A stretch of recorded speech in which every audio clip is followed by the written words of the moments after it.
মনে মনে ভাবতেছেন হাসান হুসাইন আমাকে আজান দিতে বলে, এখন তো যদি আজান না দেই তাহলে নবীজির সাথে বেয়াদবি হয়ে যাবে। কারণ হাসান হুসাইন হলো নবীজির কলিজার টুকরা, ঠিক কেনা করে বলেন?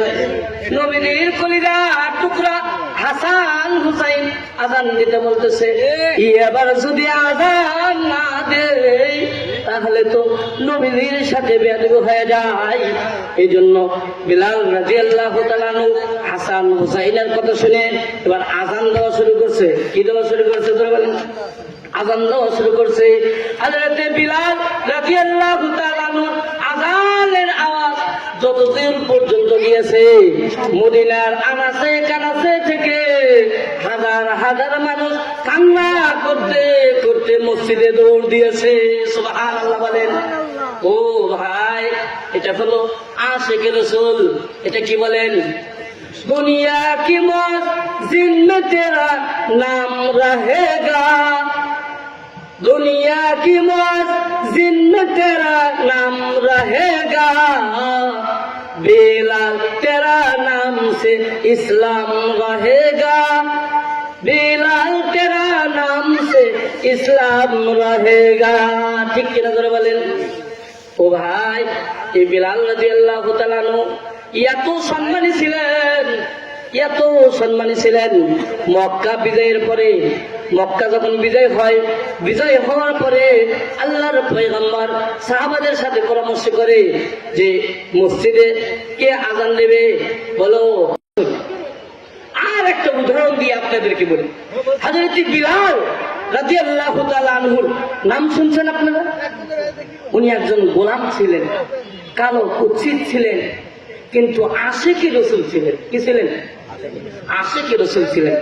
এই বিলাল রাদিয়াল্লাহু তাআলা আনহুর সম্মান এত বেশি ছিল যে বিলাল রাদিয়াল্লাহু তাআলা আনহু এমন মসজিদে আযান দিতেন যেই মসজিদে দয়ার নবী, মায়ের নবী, দু জাহানের সরদার রাহমাতুল লিল আলামিন ইমামতি করতেন। ঠিক কিনা ধরে বলুন? এই বিলাল রাদিয়াল্লাহু তাআলা আনহু নবীজির এমন আশিক ছিলেন, কিতাবের মধ্যে এসেছে আল্লাহর পয়গম্বর দুনিয়া থেকে বিদায় নিয়ে চলে যাওয়ার পরে, ও ভাই একটু খেয়াল করেন, দুনিয়া থেকে আল্লাহর নবী বিদায় নিয়ে চলে যাওয়ার পরে হযরতে বিলাল রাদিয়াল্লাহু তাআলা আনহু মদিনা ছেড়ে হিজরত করে দামেস্কে চলে গিয়েছিলেন। ঠিক কিনা জোরে বলেন? একটু চিন্তা করে দেখেন, সারা পৃথিবীর আনাচে কানাচে থেকে মানুষেরা, আশিকে রাসূলরা মদিনাতে ছুটে যায় নবীজির রওজার পাশে। আর বিলাল রাদিয়াল্লাহু তাআলা নবীজির প্রেমে পড়িয়া, আশিকে রাসূলের প্রেমে পড়িয়া মদিনা থেকে হিজরত করে দামেস্কে চলে যায়। কারণ কি বলেন? কারণ হলো আল্লাহর পয়গম্বর বিদায় নিয়ে চলে যাওয়ার পরে বিলাল রাদিয়াল্লাহু তাআলা আনহুকে আর মদিনাতে ভালো লাগে না। বিলাল রাদিয়াল্লাহু তাআলা আনহুকে আর ভালো লাগে না। এই জন্য বিলাল রাদিয়াল্লাহু তাআলা আনহু নবীর দুঃখে দুঃখিত হইয়া নিজের কাম তোলা সব কিছু বেঁধে লইয়া নবীজির রওজার পাশে গিয়া নবীজিকে ডাক দিয়ে বলে, ও আল্লাহর পয়গম্বর, আপনি দুনিয়া থেকে বিদায় নিয়ে চলে গেছেন। আপনি চলে যাওয়ার পরে আমি বিলালকে আর মদিনাতে ভালো লাগে না। কারণ হলো আমি বিলাল রাস্তায় যখন চলতাম, আমি বিলাল আগে আগে চলতাম আর আপনি আমার পিছনে পিছনে চলতেন। আমি বিলাল আযান দিলে আপনি ইমামতি করতেন। আজ থেকে আমি বিলাল আযান দিলে আপনি আর ইমামতি করবেন না। আমি বিলাল আগে আগে চললে আপনি আমার পিছনে পিছনে চলবেন না। আপনি যেখানে আমার সঙ্গে থাকবেন না, আমি বিলাল আর সেখানে থাকতে পারি না। চিৎকার দিয়ে বলেন সুবহানাল্লাহ। আশিকে রাসূল কারে কয়? এটা হলো প্রকৃত আশিকে রাসূল। বিলাল রাদিয়াল্লাহু তাআলা নবীজির রওজার পাশে দাঁড়াইয়া চোখের পানি ছেড়ে দিয়া নবীজির রওজার পাশে থেকে বিদায় লইয়া দামেস্কে চলে যায়। 6 মাস হয়ে যায়। 6 মাস পরে আল্লাহর পয়গম্বর রহমতুল লিল আলামিন দয়ার সাগর স্বপ্নের মাধ্যমে বিলালকে ডাক দিয়ে বলে, ও বিলাল, 6 মাস হয়ে যায়, আমার কথা কি তোমার একটা বার মনে পড়ে না? বিলাল রে বিলাল, ও বিলাল, আসো আসো, আমার রওজার পাশে দাঁড়াও, আমার রওজা মুবারকটা একটু জিয়ারত করে যাও। কিতাবের মধ্যে এসেছে হযরতে বিলাল রাদিয়াল্লাহু তাআলা আনহু ঘুম থেকে জাগ্রত হইয়া মদিনার দিকে রওনা দিয়েছে। মদিনাতে যখন প্রবেশ করছে, মদিনার ছোট ছোট বাচ্চারাও বিলালকে দেখিয়া চিনতে পারছে। মদিনার অনেক সাহাবারা দৌড়ে আসিয়া এবং ছোট ছোট বাচ্চারা দৌড়ে আসিয়া বিলাল রাদিয়াল্লাহু তাআলা আনহুর পাশে জমা হয়ে গিয়েছে। সকলেই ডাক দিয়ে বলে, বিলাল, নবীজির জানা নাই তুমি তো আযান দিতে, নবীজি দুনিয়াতে নাই, ও বিলাল তুমি একটু আযান দাও, আমরা তোমার আযান শুনিয়া নবীজির কথা স্মরণ করে একটু কাঁদবো। সুবহানাল্লাহ বলে। তুমি যখন আযান দিবা নবীজির কথা স্মরণ হয়ে যাবে, নবীজির কথা স্মরণ হলে আমরা একটু কাঁদবো। বিলাল রাদিয়াল্লাহু তাআলা তাদেরকে ডাক দিয়ে বলে যে, তোমরা যে আমাকে আযান দিতে বলতেছো, আমি বিলাল যদি আযান দেই তাহলে কি আমার আযানের পরে দয়ার নবী মায়ার নবীকে ইমামতি করার জন্য নিয়ে আসতে পারবা? পারবে নাকি বলেন? পারবে না। হযরত বিলাল ডাক দিয়ে বলে, যেই আযানের পরে দয়ার সাগর রহমতুল লিল আলামিন ইমামতি করবে না, ওই আযান আর আমি বিলাল দিতে পারবো না। সকলেই ভাবলেন যে আমাদের কথা দ্বারা কাজ হবে না, চলো সকলেই যাই, হাসান হুসাইনের কাছে যাই। কারণ হাসান হুসাইন যদি বিলালকে আযান দেওয়ার কথা বলে তাহলে বিলাল নিষেধ করতে পারবে না, ঠিক কিনা বলেন? সকলেই দৌড় দিয়েছে হযরতে হাসান হুসাইন রাদিয়াল্লাহু তাআলা আনহুমার কাছে। সেখানে গিয়া বলে, ও হাসান, ও হুসাইন, বিলাল এসেছে, দীর্ঘদিন পরে বিলাল এসেছে, চলো তোমরা একটু বিলালকে আযান দিতে বলো। বিলাল আযান দিবে, আমরা একটু নবীজির কথা স্মরণ করিয়া কাঁদবো। হযরতে বিলাল রাদিয়াল্লাহু তাআলা আনহুকে একটু আযান দিতে বলো তোমরা। এই কথা শুনিয়া হাসান হুসাইন রাদিয়াল্লাহু তাআলা আনহুমা দৌড়ে আসিয়া হযরতে বিলাল রাদিয়াল্লাহু তাআলা আনহুকে ডাক দিয়ে বলে, ও চাচা যান, দীর্ঘদিন হলো আপনি আমাদেরকে ছেড়ে চলে গেছেন, আমাদের কথা কি একটা বার আপনার মনে পড়ে না? চাচা গো, আপনি একটু আযান দেন, আমরা একটু নবীজির কথা স্মরণ করিয়া কাঁদবো। হযরতে বিলাল রাদিয়াল্লাহু তাআলা আনহু এবার মনে মনে ভাবতেছেন, হাসান হুসাইন আমাকে আযান দিতে বলে, এখন তো যদি আযান না দেই তাহলে নবীজির সাথে বেয়াদবি হয়ে যাবে। কারণ হাসান হুসাইন হলো নবীজির কলিজার টুকরা, ঠিক কিনা করে বলেন? নবীজির কলিজার টুকরা হাসান হুসাইন আযান দিতে বলতেছে, এবার যদি আযান না দেই তাহলে তো নবীজির সাথে বেয়াদবি হয়ে যায়। এই জন্য বিলাল রাদিয়াল্লাহু তাআলা আনহু হাসান হুসাইনের কথা শুনে এবার আযান দেওয়া শুরু করছে। কি দেওয়া শুরু করছে তোরা বলেন? আযান দেওয়া শুরু করছে।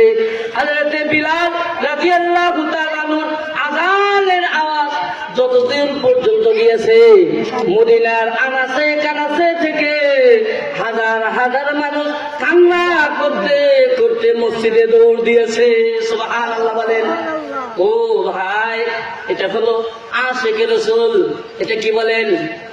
দুনিয়া কি মসজিদ में तेरा नाम रहेगा, दुनिया की मस्जिद में तेरा नाम रहेगा, बिलाल तेरा नाम से इस्लाम रहेगा, बिलाल तेरा नाम से इस्लाम रहेगा।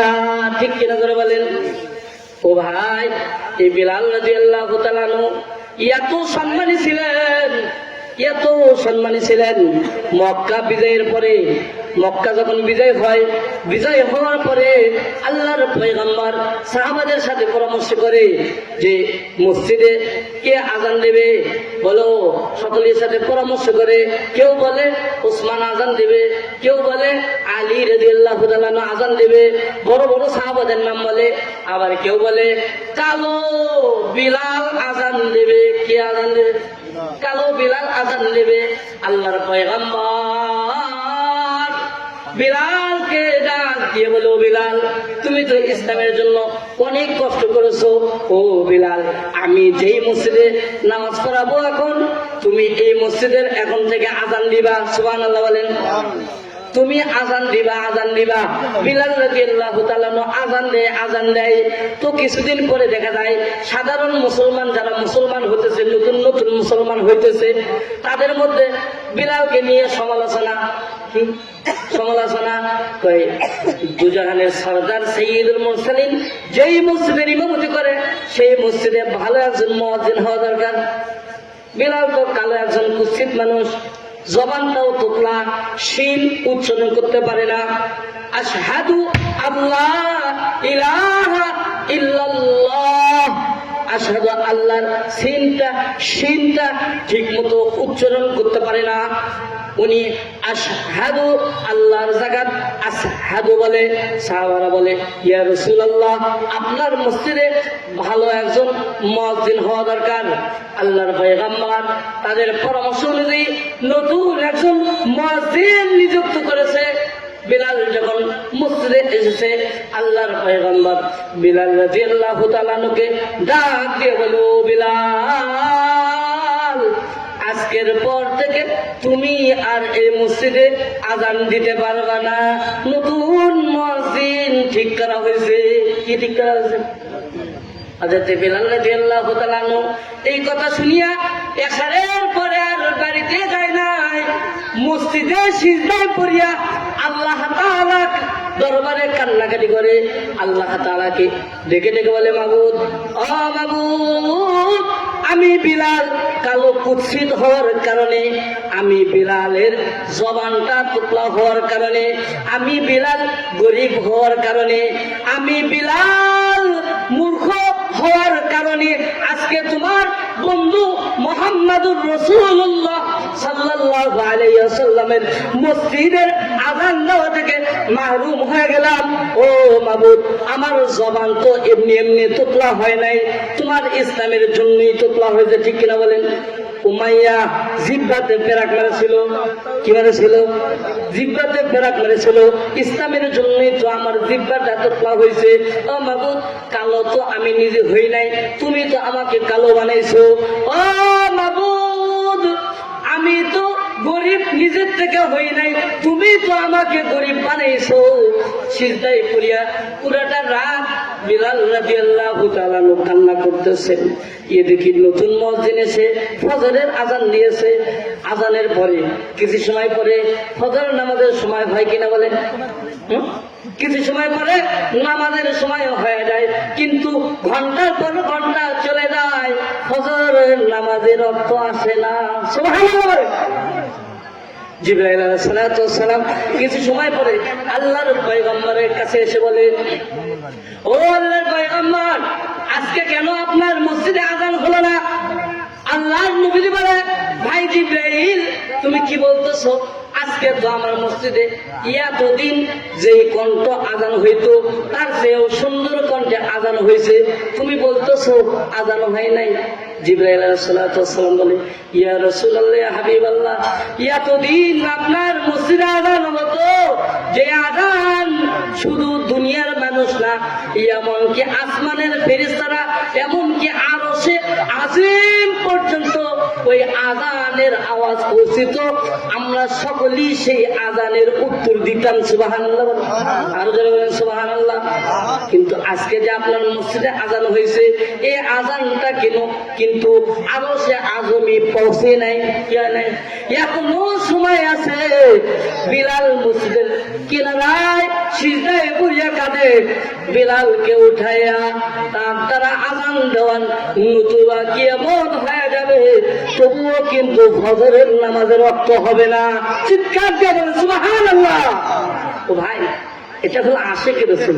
যারা আশিক রাসূল হতে পারবে তাদের সম্মান আল্লাহ তাআলা বাড়ায় দিবে। কে বাড়ায় দিবে জোরে বলেন। সম্মানিত উপস্থিতি, আমি এখন চলে যাব। আমার বাড়ি হলো শিবগঞ্জ থানা, মিল্কিপুর গ্রাম। শিবগঞ্জ থানা, মিল্কিপুর গ্রাম। আমার নাম হলো হাফেজ মৌলানা মুফতি নুরুল ইসলাম। আমি হলো জামিল মাদ্রাসা থেকে ফারিক হয়েছি এবং ঢাকা কামরাঙ্গীরচরে মুফতি পড়ছি, ইফতা পড়ছি। বর্তমান চাকরি করি চটকাগাইয়ের হাফিজি মাদ্রাসা এবং রায়মাজিরে ওই হাই স্কুল মাঠে যে মসজিদ আছে সেখানে আমি ইমামতি করি, পেশ ইমাম। আর হলো খতিব মোকামতলা রনি টেলিফোন। তো আমার আলোচনা যদি আপনাদেরকে ভালো লাগে, আপনারা আমাকে যে কোনো সময় ডাকলে আপনাদের পাশে পাবেন ইনশাআল্লাহ। আমি মোবাইল নাম্বার বলি, আপনারা উঠে এলেন। যে কোনো সময় আমাকে ডাকলে আপনারা পাবেন। আমি নাম্বারটা আমি বলে দিই, 01785। যারা নেবেন উঠেন, 01785 37 27 94। আবার বলছি, 01785 37 27 94। এই বলে আমার আলোচনা আমি শেষ করছি, যেহেতু আমাকে রায়মাজিরে গিয়ে এশারের নামাজ পড়তে হবে। আসসালামু আলাইকুম ওয়া রাহমাতুল্লাহি ওয়া বারাকাতুহু।